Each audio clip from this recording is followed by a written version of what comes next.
read it again. Then perhaps I just stared at it, the newsprint spelling out his name, spelling out the story. I stared at it in the swinging lights of the subway car, and in the faces and bodies of the people, and in my own face, trapped in the darkness which roared outside.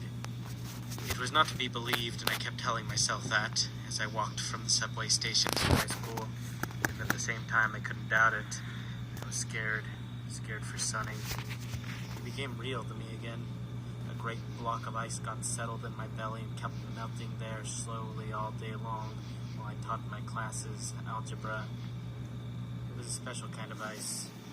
It kept melting, setting trickles of ice water all up and down my veins, but it never got less.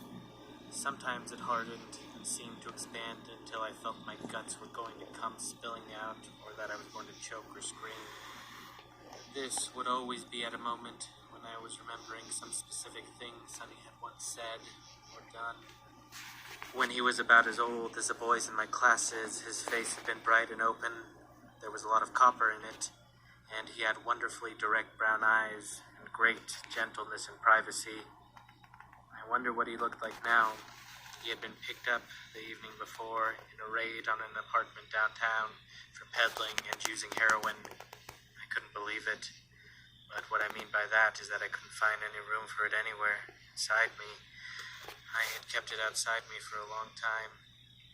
I hadn't wanted to know.